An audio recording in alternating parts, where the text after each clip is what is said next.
Ladies and gentlemen,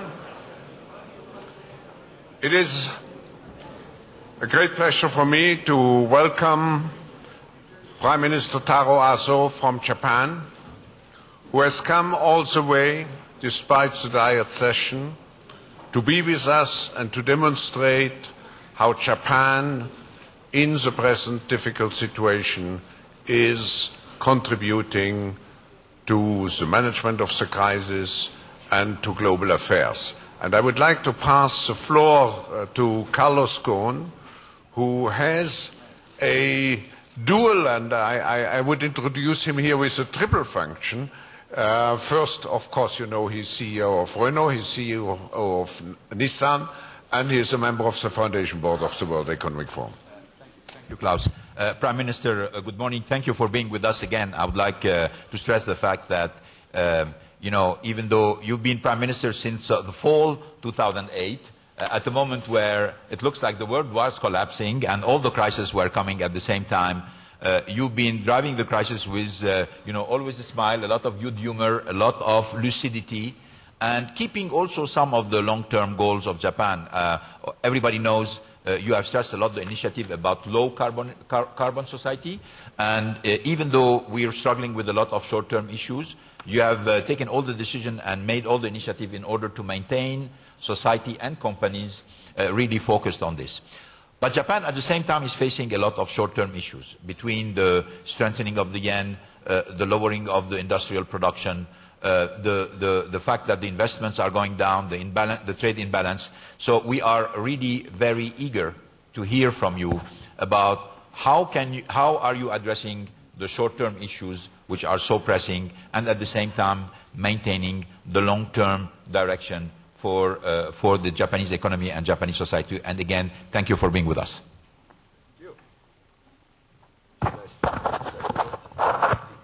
Yes, please.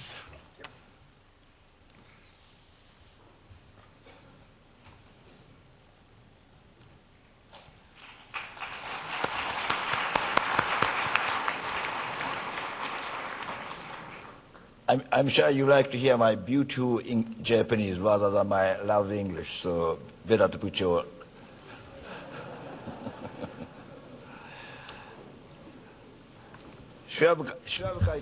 Founder and Executive Chairman, Professor Schwab, ladies and gentlemen. As was mentioned just now, the world economy is now facing a crisis that is said to occur only once a century.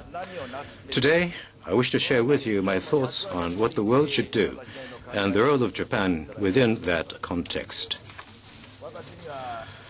I have a strong conviction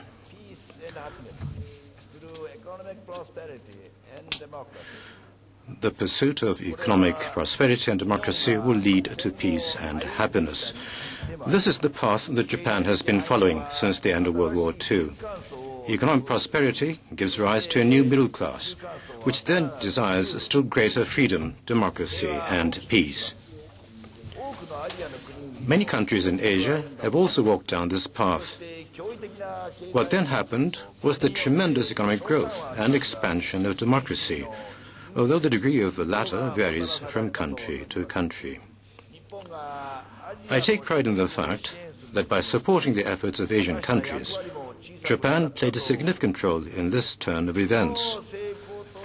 As a result of these successful experiences, what became the backbone of Japan's foreign policy was the belief that the pursuit of economic prosperity and democracy will lead to peace and happiness.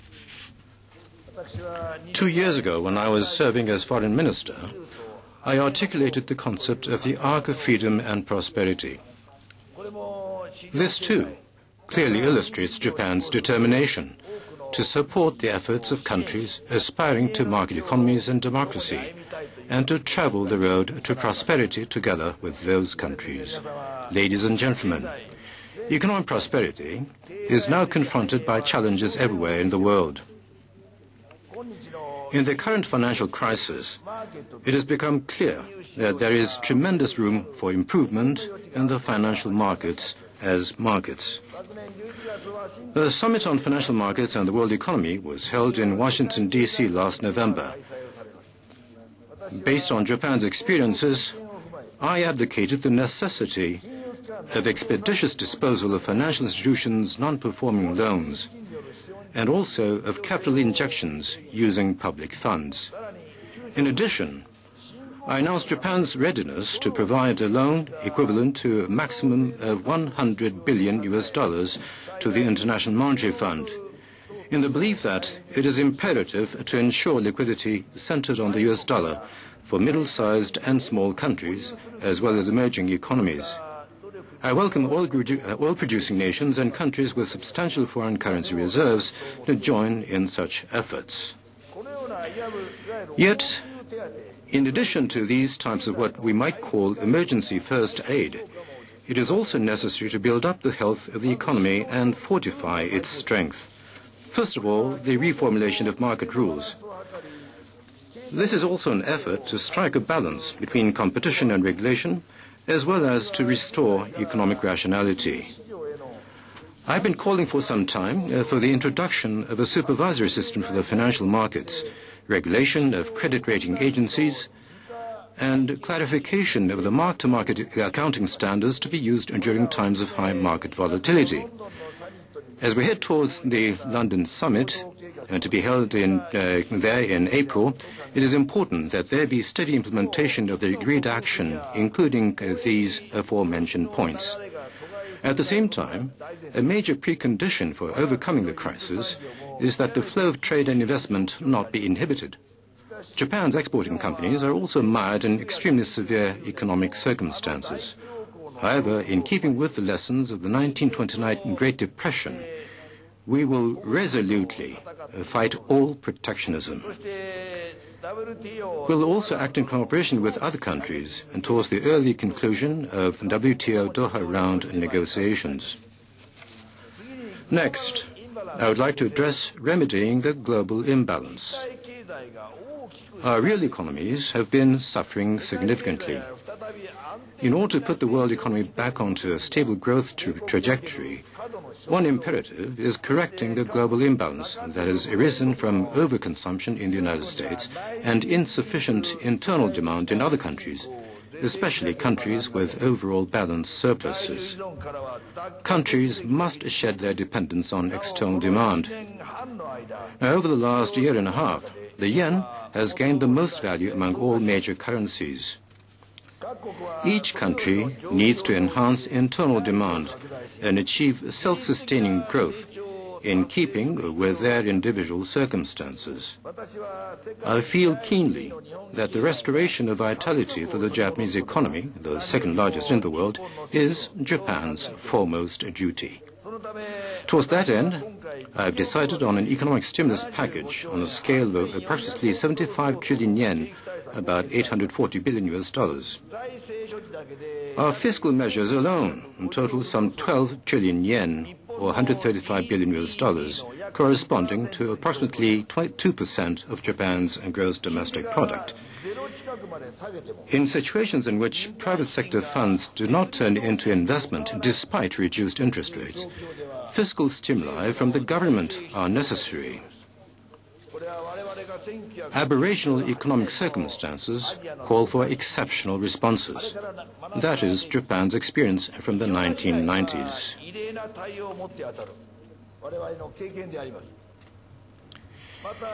It is Asia that holds the greatest potential of anywhere in the world, with about 40% of the world's population and an average economic growth rate of roughly 4% in recent years.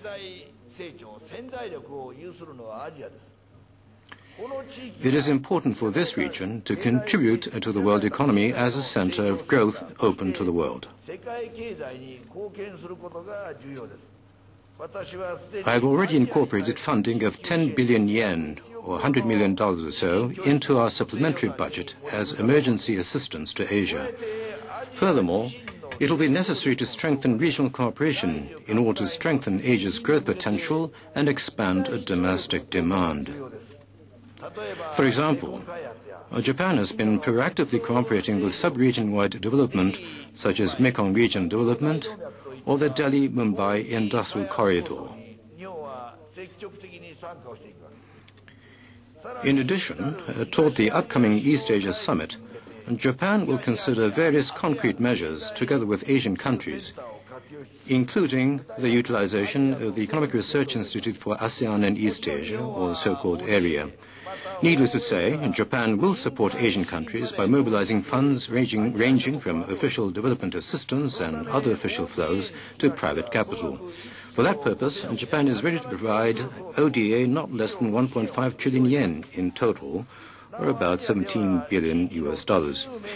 Meanwhile, in Asia, there has been progress in the strengthening of the Chiang Mai Initiative, a regional financial cooperation initiative. In addition, last December, Japan hosted the Japan-China Republic of Korea Trilateral Summit meeting, which was held independently of other meetings for the first time.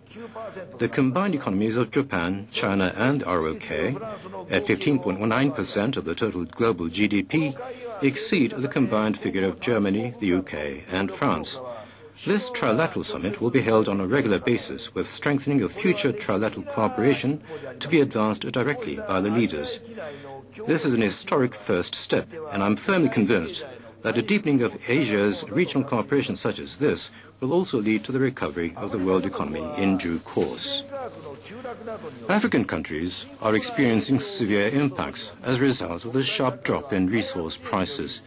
It is important for the international community to address humanitarian issues through development assistance and take measures that will further attract private capital to Africa.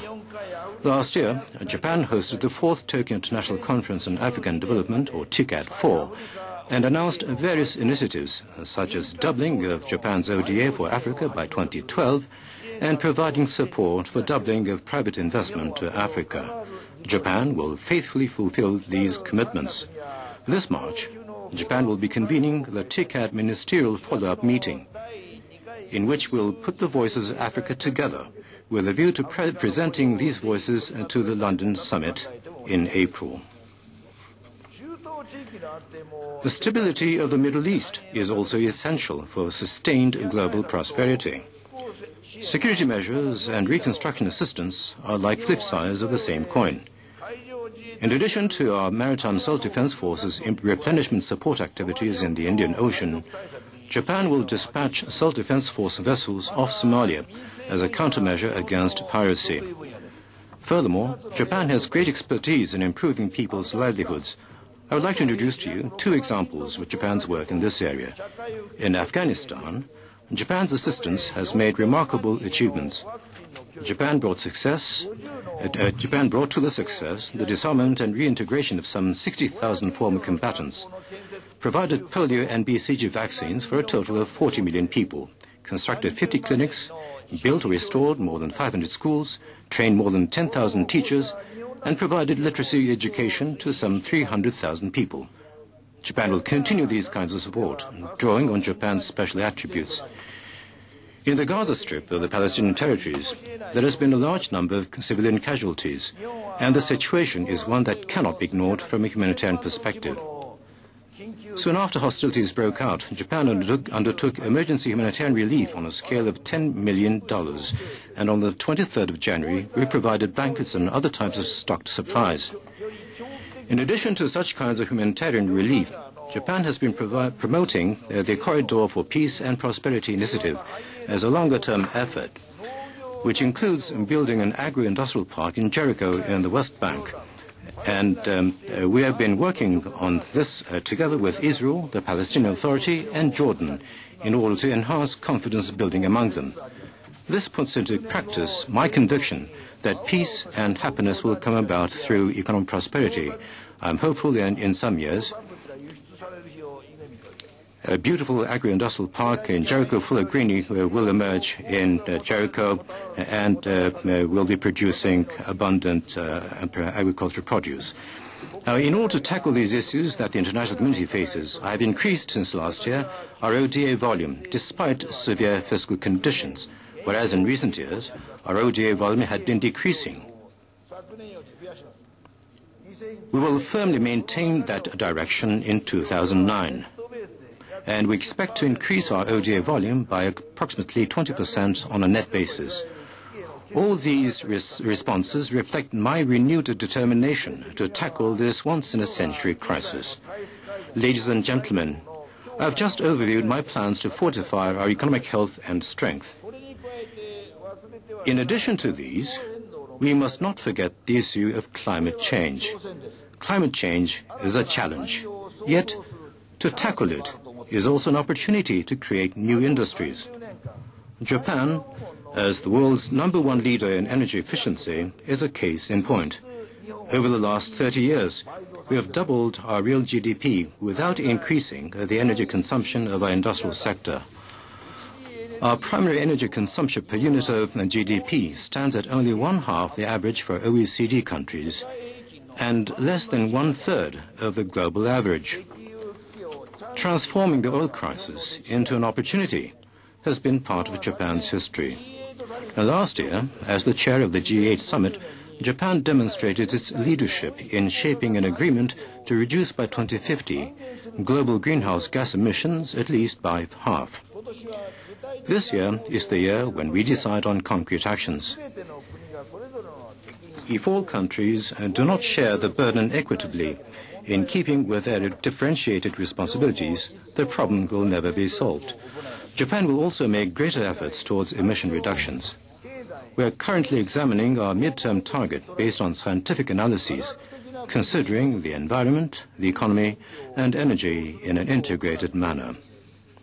And I intend to announce the target by June. This target should not be a declaration without underpinning. I intend for this to be viable from an economic perspective and serve as a contribution to global warming countermeasures for the entire planet.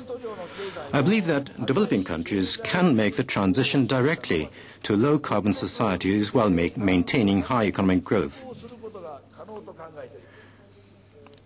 The key is the bold introduction of advanced technologies in energy conservation and low-carbon energies. There are various such technologies and systems around the world. For those developing countries that intend to introduce such technologies and systems, Japan will provide assistance, including through financial support, based on the Cool Earth Partnership, which Japan put forward last year. Ladies and gentlemen, we must admit that the year 2009 opened on a very somber note. However, we must have the resiliency, toughness, and optimism in order to create a better world, turning this challenge into an opportunity. What is this better world we seek? First, it is a world in which each and every individual can develop his or her potential through his or her own efforts. Second, it is a world that values diversity of race, ethnicity, and religion. And third, it is a world with a resurgence of economic rationality and balance between competition and regulation. Economic prosperity is the foundation for just such a better world. Here at Davos gathered a great many leaders who are active across the entire spectrum of fields. And in the United States, a new leader, President Obama, has just taken the stage. I intend to work in collaboration with these leaders in order to make this year the year of world economic revival. The French philosopher Alain said, "Pessimism comes from our passions, optimism from the will." I would like to close my remarks today by reiterating my strong belief that with firm will, any difficulties can be overcome. Thank you.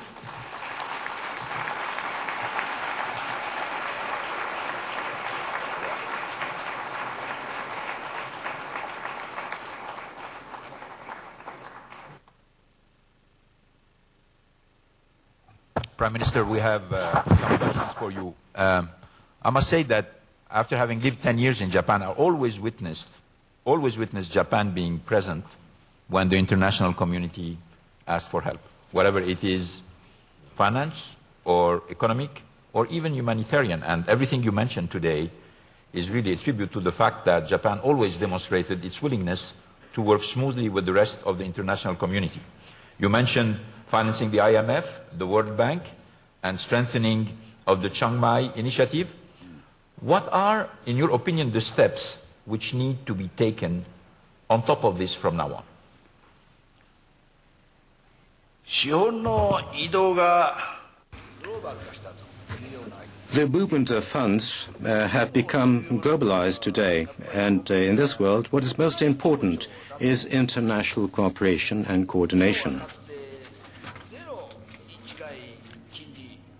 In the past, there was a time when Japanese lending rates were close to zero, and yet business corporations did not borrow money to invest, and therefore the economy was slow to recover. That has been our experience. We had deflation, and recession under deflation is something that we had experienced for about 10 years, starting in 1993. In view of that experience, we believe that if we are to overcome economic crisis, we need today fiscal mobilization. Domestic demand in the countries around the world need to be stimulated. That is my view. This is something that IMF did not recognize until recently, but at the Davos meeting here, I believe IMF for the first time recognized the need of that fiscal mobilization. I was quite impressed. Now, I believe it is important that in the days ahead, we make sure that we fight against protectionism and make sure that our economies will not turn inward looking. We need to preserve and promote the liberalization of trade and investment. I believe that is most important, Mr. Ghosn. And I believe this is a perception that all countries need to share together. Vision is correct. Yeah. Second question, Prime Minister. I know that cooperation with China and Korea has always been at the center of your policy, and you've made a lot of initiative, spending a lot of efforts to try to strengthen the relationship. What is the direction you would like this cooperation to take? And in your opinion, what's the geopolitical influence that it will have on the East Asian region?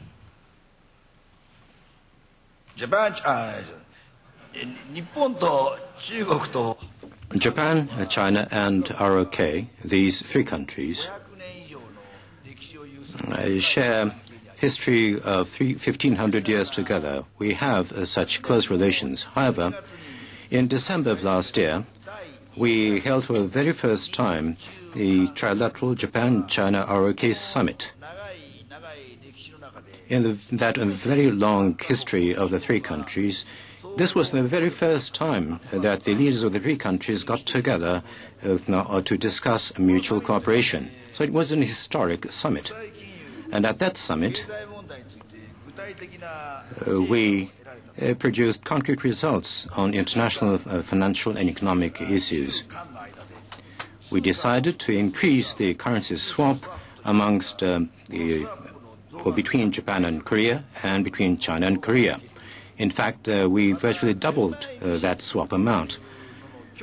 We also saw eye to eye that we need to further strengthen the Chiang Mai initiative and also replenish the capital of the Asian Development Bank.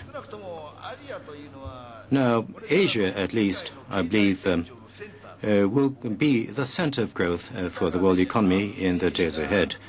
And therefore, we shall engage in close cooperation among the leaders of Japan, China, and ROK in order to realize an enriched and stable Asia that will contribute to the stability and prosperity of the entire world.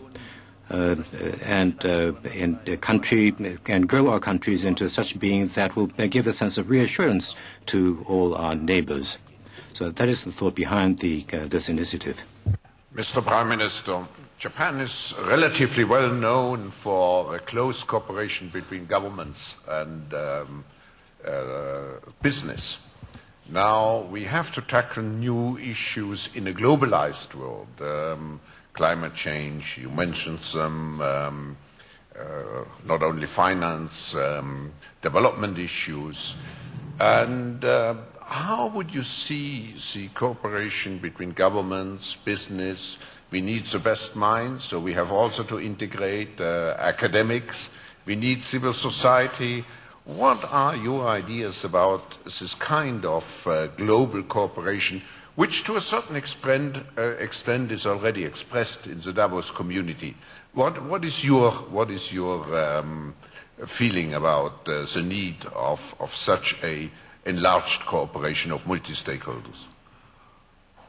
これなかなか政府としてこれが答えですと。 Well, it is difficult to come up with a ready answer and claim that this is an answer from the government.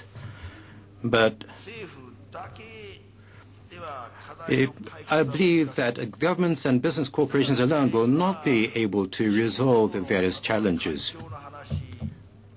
There are the environmental issues, global warming issues, these global issues. And if we are to resolve these issues, as government, we need to cooperate with NGOs and other private sector institutions. I believe that sort of cooperation is essential.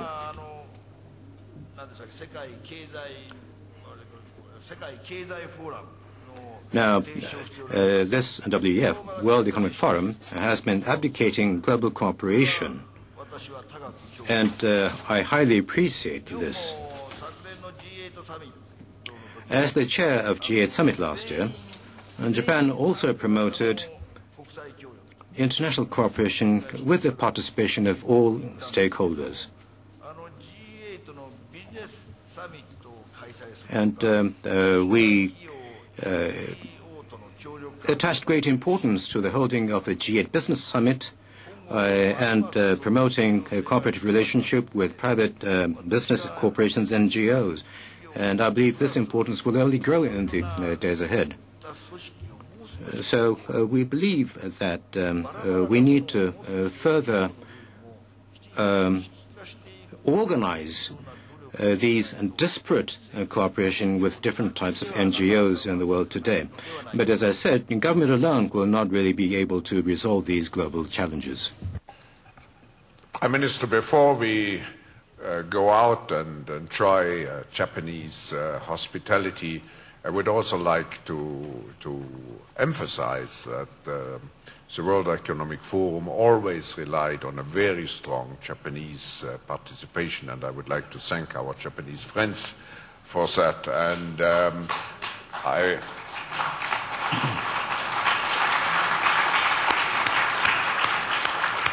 I would like to ask Carlos to close the session. Well, thank you for all these developments, Prime Minister. Obviously, the discussion is going to go on because there's going to be a lunch, and maybe at the lunch we're going to talk more about specific Japanese challenges. But everything Japan is doing today to really show its connection with the rest of the world it's a great example. It's a great example, and the fact that the money is being provided, that the support is being provided, that even the humanitarian aid that you mentioned continue to flow is really very refreshing. Your thoughts about stopping the protectionism and all the tentative of protectionism also, I think it's an example for many other countries. Thank you very much for your thoughts.